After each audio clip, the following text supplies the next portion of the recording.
Assalamualaikum warahmatullahi wabarakatuh. Perkenalkan, nama saya Asfinal Musyafa dan saya akan eh,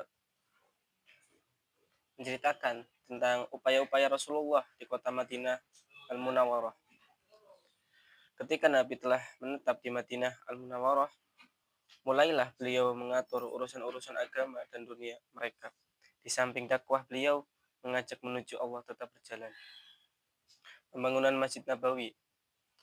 Langkah pertama yang beliau lakukan dalam upaya-upaya tersebut adalah pembangunan Masjid Nabawi. Untuk itu, beliau membeli petak tanah yang sebelumnya pernah dijadikan empat benderum unta beliau. Tanah tersebut milik dua orang anak yatim. Luasnya kurang lebih 100 hasta kali 100 hasta, di mana di dalamnya terdapat pekuburan orang-orang musyrik, reruntuhan bangunan, pohon-pohon kurma, dan sebuah pohon cemara.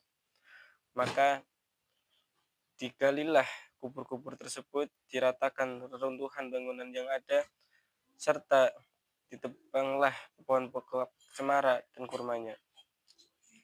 Lalu disusun di bagian kiblat masjid, fondasinya dibuat dengan kedalaman kurang lebih 3 hasta. Didirikan dindingnya dari bata dan tanah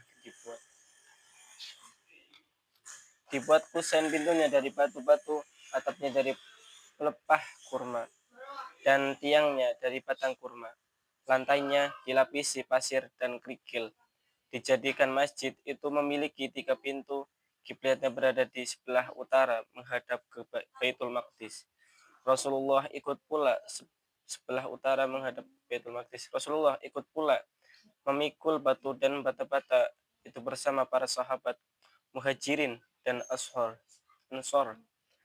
Beliau melantunkan syair-syair dan mereka pun ikut pula melantunkannya, sehingga hal itu menjadikan semangat mereka bertambah. Beliau membangun dua bilik di samping masjid dengan batu dan bata. Lalu menjadikan atapnya dari pelepah dan batang kurma. Satu bilik untuk Saudah pintu Zam'ah, dan balik yang kedua untuk Aisyah. Sementara beliau ketika itu belum beristri lagi selain dengan keduanya, beliau pun baru tinggal serumah bersama Aisyah, yakni tidak lama setelah tibanya ia di Madinah pada bulan Syawal tahun ke-1 Hijriah. Kumandang adzan. Mulailah kaum muslimin menghadiri sholat-sholat 5 waktu dengan berjamaah, di mana mereka selalu menantikan waktu-waktunya. Sebagian mereka lebih awal datang dan sebagian yang lain terlambat. Maka bermusyawarahlah Nabi bersama kaum muslimin membahas tanda yang bisa mereka kenali untuk mendatangi sholat. Sebagian mereka mengusulkan dengan menaikkan api, sebagian lagi dengan tiupan trompet, dan sebagian yang lain dengan pukulan lonceng. Lalu berbicaralah Umar, tidaklah kalian bisa perintahkan seseorang untuk berteriak sholat jamaah? Kemudian Nabi menerima pendapat tersebut dan mempraktekannya. Selanjutnya, Abdullah bin Zaid bin Rabi' al-Ansyari melihat cara adzan dalam mimpinya. Maka ia pun datang dan menceritakannya kepada Nabi. Beliau berkata, benar-benar mimpi tersebut adalah mimpi yang hak. Lalu beliau memerintahkan Abdullah untuk mengajarkan cara adzan tersebut kepada Bilal, sehingga ia bisa mengumandangkannya. Karena suaranya yang lebih tinggi dibandingkan dengan Abdullah, maka Bilal pun melantunkan adzan. Terdengarlah suaranya oleh Umar bin Al-Khattab, sehingga ia pun datang dalam keadaan menyeret jubahnya dan berkata, demi Allah, sungguh aku pun bermimpi seperti itu. Maka ia menguatkan berita mimpi sebelumnya, dan jadilah adzan sebagai salah satu syiar Islam sejak hari itu. Mempersaudarakan antara Muhajirin dan Ansor. Termasuk watak kaum Ansor dan kedermawannya bahwa mereka benar-benar berlomba-lomba di dalam memberikan tempat tinggal untuk kaum Muhajirin dan menjamu mereka di rumah-rumahnya.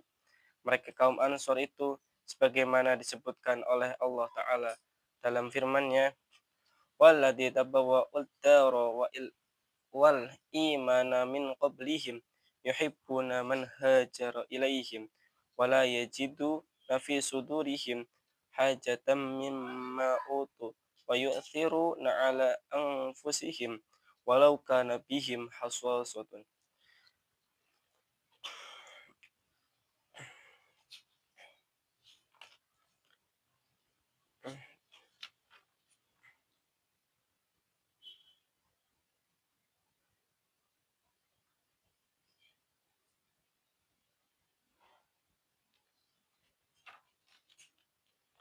Dan orang-orang yang tinggal di negeri Madinah tersebut dan telah beriman, yakni kaum Ansor, sebelum kedatangan mereka kaum Muhajirin. Mereka mencintai orang-orang yang berhijrah kepada mereka, dan mereka tidaklah menaruh keinginan dalam hati mereka terhadap apa-apa yang diberikan kepada mereka, kaum Muhajirin. Dan mereka mengutamakan kaum Muhajirin tersebut atas diri mereka sendiri, sekalipun mereka membutuhkan apa yang mereka berikan itu. Al-Asyr ayat 9. Kemudian Nabi menambahkan rasa cinta dan sikap mengutamakan orang lain menjadi lebih kuat dan membuat ikatan persaudaraan di antara mereka bersama kaum Muhajirin. Maka setiap orang Ansor dengan seorang Muhajirin merupakan dua orang bersaudara. Mereka berjumlah 90 orang, separuh merupakan orang-orang Muhajirin dan separuh lagi adalah orang-orang Ansor.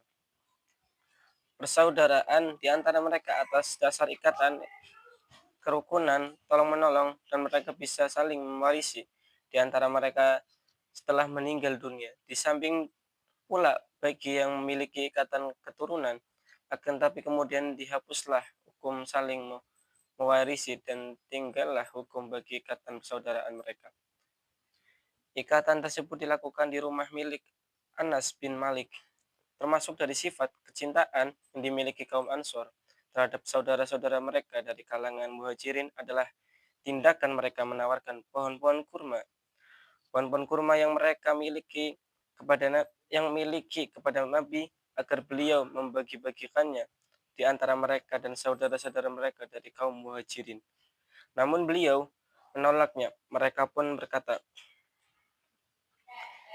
"Jika demikian, cukuplah bagi kami bahan makanan dan kami berikan buah kurma tersebut untuk kalian." Maka Nabi SAW pun mau menerimanya. Adalah Sa'ad bin Rabi. Ia merupakan orang Ansor yang paling banyak hartanya. Ia berkata kepada saudaranya dari Muhajirin, yakni Abdurrahman bin Auf, "Aku bagi hartaku menjadi dua dan aku juga mempunyai dua istri, maka pilihlah mana di antaranya yang memikatmu.